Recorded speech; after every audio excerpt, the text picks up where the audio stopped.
네, 안녕하세요. 주도현입니다. 오늘 1월 25일 토요일이고요. 오늘 오랜만에 리플을 같이 한번 살펴보도록 하겠습니다. 자, 꽤 긴 기간 동안에 구정 연휴가 시작이 됐고요.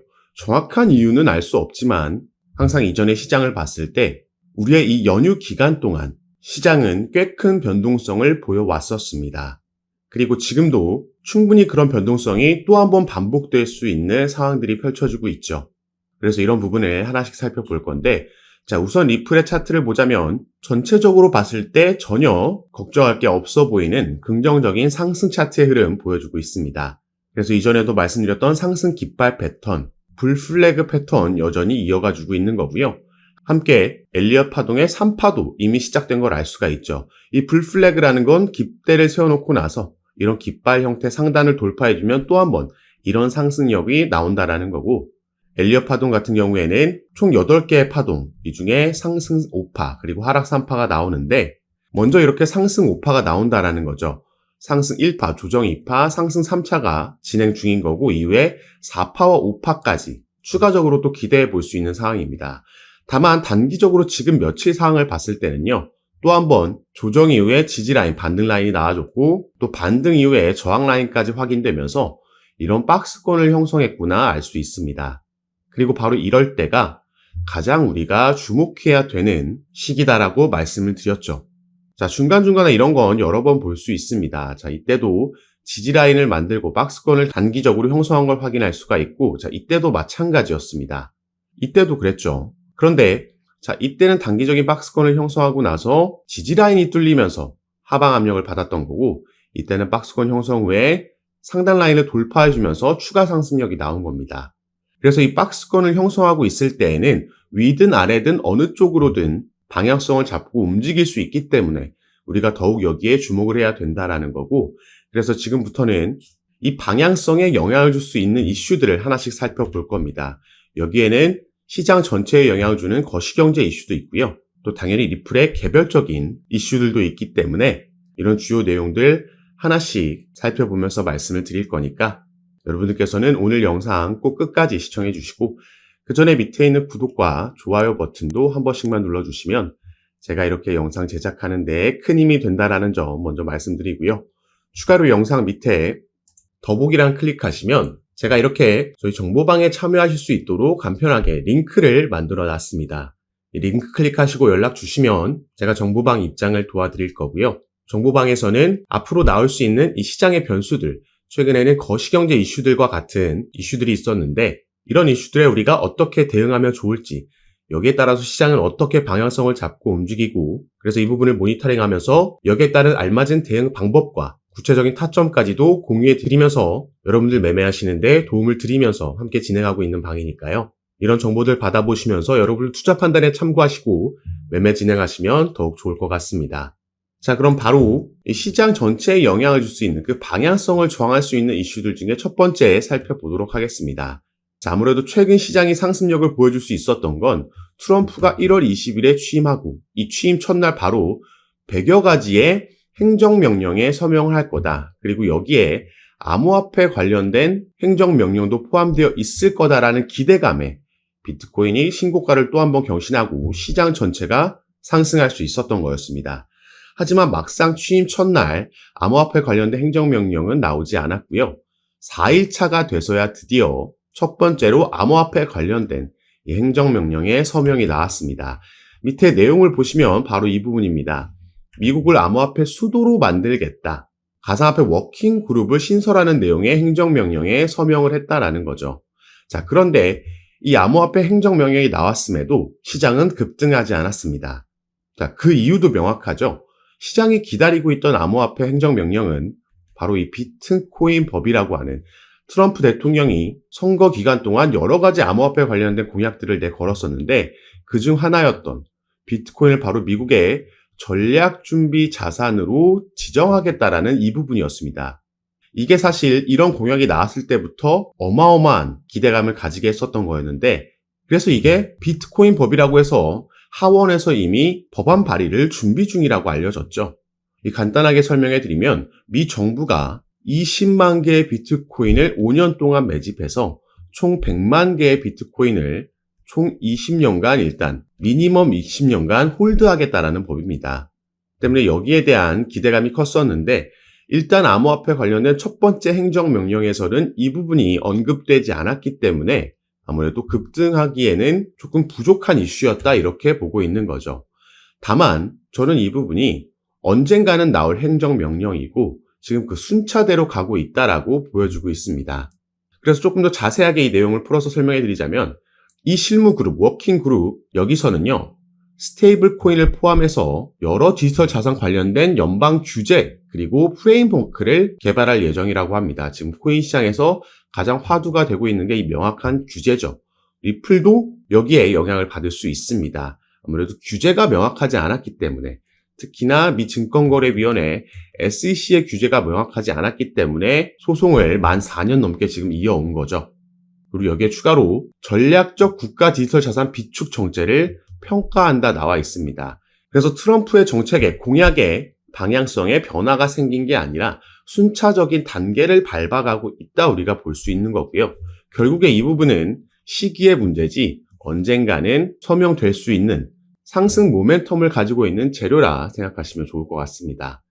그리고 여기에 또 한 가지 거시적인 경제 이슈를 한 가지 더 살펴보자면 자 바로 이 부분이 되겠습니다. 우리나라 시간으로는 1월 30일 목요일 새벽 4시에 또 한 번 미국에서 금리 결정이 있죠.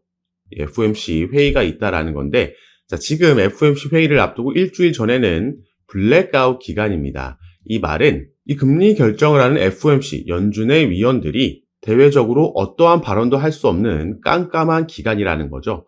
그래서 통상적으로 금리가 결정되기 전에 이 블랙아웃 기간에는 시장이 관망세, 횡보세를 보이기 마련입니다.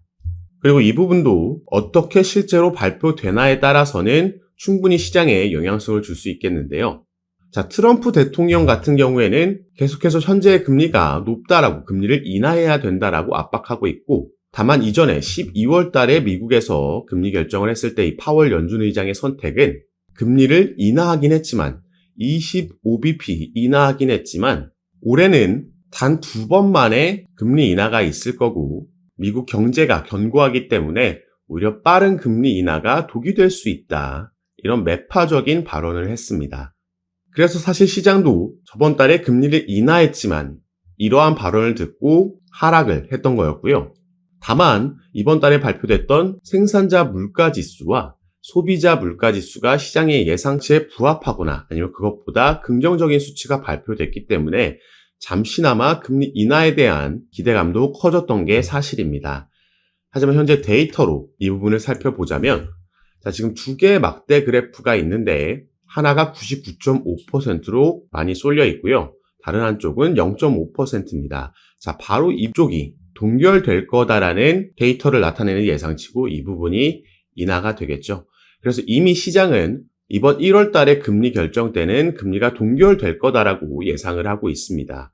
그래서 막상 동결이 나온다라고 해도 여기에 대한 큰 하락은 없을 거다 우리가 이렇게 생각해 볼 수 있는 거고 다만 또 한 번 파월 의장이 이어지는 기자회견에서 저번 달과 마찬가지로 트럼프와 반대되는 의견, 매파적인 발언을 할 거냐 아니면 조금 완화돼서 비둘기파적인 발언을 해줄 거냐 여기에 따라서 움직일 수 있겠죠.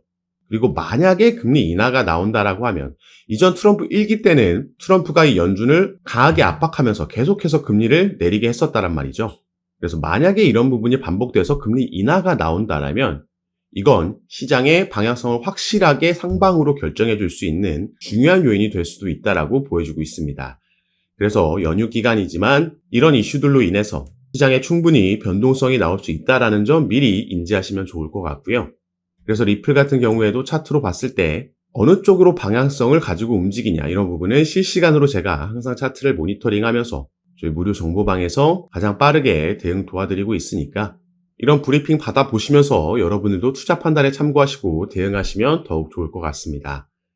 그리고 리플 개별적인 이슈를 살펴보자면 또 한 번 이 소송 관련된 이슈가 최근에 기사로 나왔습니다. 자, 리플은 SEC와의 항소가 진행 중이고요. 여기에 대한 기한 요청을 했습니다. 그 기한은 4월 16일이라고 하죠. 1월 15일 날 SEC가 항소 관련된 서류를 가장 먼저 제출했고 이제 여기에 대한 답변서를 리플이 4월 16일까지 제출해야 되는 겁니다. 자, 그런데 밑에 내용을 보시면 제가 이전에도 여러 번 말씀드렸던 그 내용이 나와 있는데요. 자, 바로 소송 철회 가능성이죠. 일단 이 기한은 4월 16일까지로 발표가 됐지만 이 법률 전문가 변호사인 제레미 호건 같은 경우에도 SEC 역시 항소 개요서 작성에 90일이 소요됐다. 하지만 이 서류가 실제로 제출될 필요가 있을까라는 의견을 밝혔습니다. 아무래도 트럼프 행정부가 들어서고 나서 SEC의 새로운 지도부가 들어섰고 바로 이 새로운 지도부는 친암호화폐적인 인물이기 때문에 이 소송이 결국에는 합의든 아니면 자체 철회 등으로 마무리될 수 있다라고 보고 있다라는 거죠. 다만 이 부분도 그 시기가 명확하지 않을 뿐이다. 결국에는 이미 시장을 리플이 소송 리스크에서 벗어났다라고 봤기 때문에 트럼프 대통령이 당선되고 나서 리플이 엄청난 급등을 벌써 만들어냈다라고 볼 수 있습니다. 그리고 리플은 또 한 가지 기대해 볼 수 있는 게 바로 이 현물 ETF가 되겠죠. 비트코인, 이더리움에 이어서 그 다음 타자는 누가 될 거냐? 가장 유력한 후보가 바로 리플의 XRP, 그리고 솔라나, 라이트코인 등이 언급이 되고 있습니다. 이 부분도 마찬가지로 순서의 문제이지 누가 먼저 되냐의 차이지 결국에는 모두 승인될 수 있다라고 보고 있고요.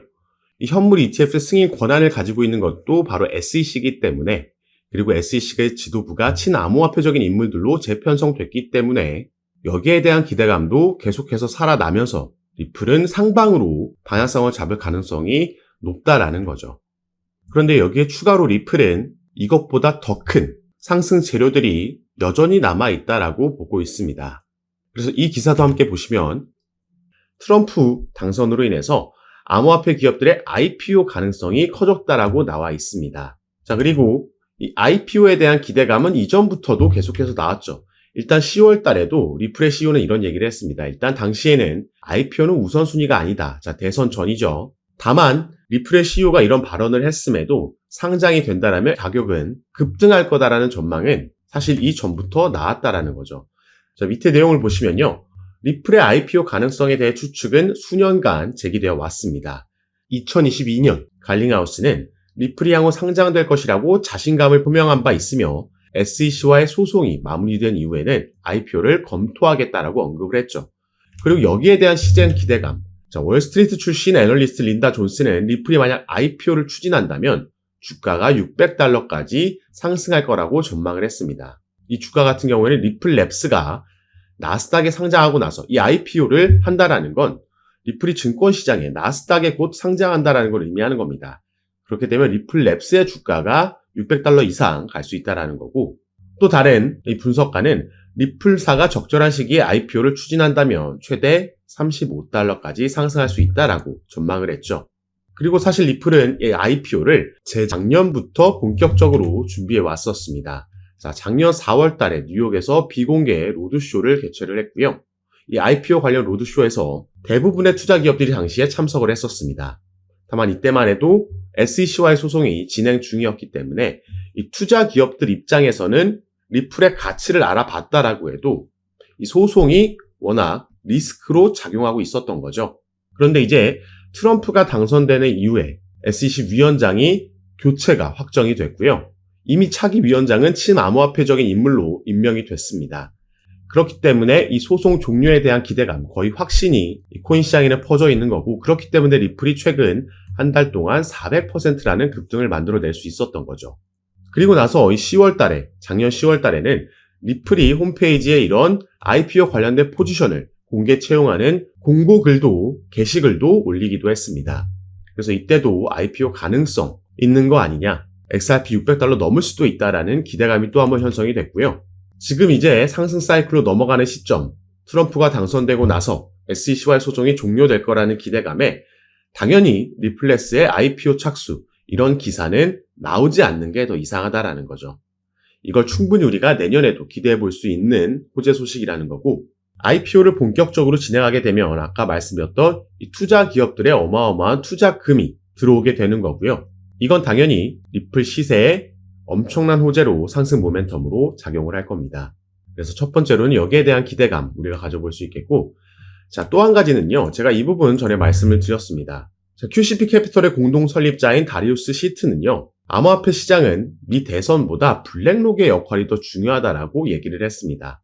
자, 누가 이길지는 중요하지 않다. 다만 그보다는 블랙록이 암호화폐 시장에 진출한 게 더 중요한 이슈다라고 얘기를 한 거죠. 이 블랙록의 CEO인 레리 핑크라는 인물은 비트코인은 가치 저장 수단이다 발언을 했고 이미 암호화폐가 미국에서 투자 수단이 됐음을 의미한다라고 얘기를 했습니다.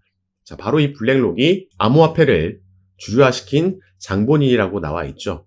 작년에 비트코인의 급등이 시작되면서 1억 원을 넘기고 신고가를 경신할 수 있었던 그 시작점이 바로 블랙록이 비트코인의 현물 ETF를 신청했다라는 소식이 전해지면서 이게 시작이 됐던 겁니다. 결국에 현물 ETF를 승인시켰고 바로 직후에는 이더리움의 현물 ETF까지 승인을 시켰죠. 그리고 최근에 블랙록은 리플에 어마어마한 자금을 투자할 거라는 관련 뉴스도 제가 전달해 드린 바가 있습니다. 자, 그런데 이 ETF 같은 경우에도 SEC가 그 승인 권한을 가지고 있기 때문에 이것도 마찬가지로 XRP의 현물 ETF도 내년에 거의 출시가 확정적인 상황입니다. 그래서 사실 이것보다 또 하나 우리가 기대해 볼 수 있는 이슈가 바로 이 부분이라고 볼 수 있겠는데요.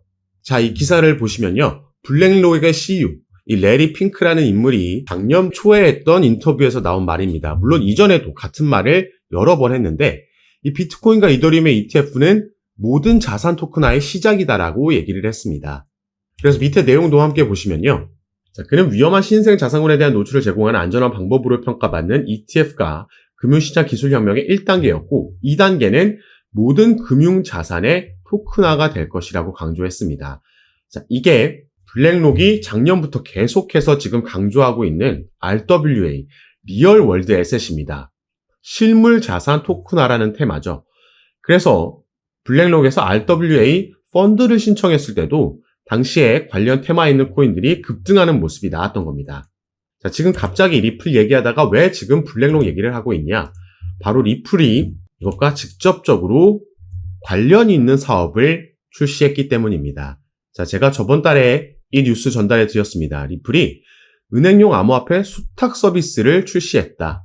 이게 영어로 커스터디 서비스죠. 자, 그럼 이 수탁 서비스, 커스터디 서비스가 뭔지 보겠습니다. 이건 디지털 자산을 보관할 수 있도록 지원하는 서비스로 은행과 핀테크 고객이 디지털 토큰을 보관하고 유지할 수 있도록 하는 다양한 기능을 제공한다. 이를 통해서 리플이 핵심 결제 부분을 넘어 지금 사업을 다각화하고 있다 나와 있습니다. 그리고 여기서 더욱더 중요한 건요. 자, 리플은 향후 점점 더 많은 실물 자산이 디지털 토큰으로 거래될 것으로 예상하며 이 커스터디 서비스 고객이 XRP 레저를 타용해서 법정 화폐, 금, 석유 같은 상품, 부동산 등 실물 자산을 토큰화할 수 있도록 할 것이라고 밝혔습니다. 제가 방금 말씀드렸죠. 실물 자산 토큰화, RWA고 이게 미래에 엄청난 먹거리가 될 겁니다. 여기에 또 블랙록이 바로 주목하고 있기 때문이죠. 이 실물 자산 토큰화라는 건 여기에도 나와 있듯이 모든 상품, 부동산까지도 토큰화할 수 있다는 겁니다. 그래서 우리가 지금 한국에서 저 멀리 바다 건너에 있는 미국의 원룸 전체도 아니고 한 평만도 우리가 거래하고 소유할 수 있다는 거죠. 지금은 와닿지 않지만 이건 충분히 실현 가능한 얘기고 그래서 블랙록이 이미 주목을 하고 있고 여기에 대해서 리플도 작년에 이 관련 커스터디 업체를 2곳이나 인수하면서 준비하고 있었던 겁니다. 이 실물자산 토큰화 RWA가 성장하고 주목받을수록 리플의 커스터디 서비스도 함께 상승할 수 있다는 걸 말씀을 드리는 거고요. 여기에 아까 말씀드렸듯이 소송 이슈까지 SEC가 취하하게 되거나 그렇지 않더라도 법정으로 가서 승리한다라고 해도 어떤 식으로든 이제 리플은 이 소송의 리스크에서 벗어날 수 있다. 그 말은 이전부터 준비하고 있던 IPO, 나스닥 상장도 기대해 볼 수 있겠다 보여지는 부분입니다. 그래서 우리가 정말 오랜 시간 동안 이 소송으로 인해서 이 리플 홀더분들이 마음고생 많이 하셨을 텐데 자, 지금 당장 급등이 나오지 않는 건 아쉬울 수 있겠지만 이제 정상 궤도로 조금씩 계속해서 올라갈 겁니다. 다만 이 와중에도 상승만 나오는 차트는 절대 있을 수 없기 때문에 상승과 조정, 지지 만들고 이런 패턴이 반복되면서 나오겠죠. 그래서 우리가 가능하다면 이 반등 나오는 타점에서 추가 매수가 들어간다면 추후 사이클이 지나갈수록 우리의 수익률은 더 크고 절대적인 수익금도 늘려갈 수 있을 거라 말씀을 드리겠고요.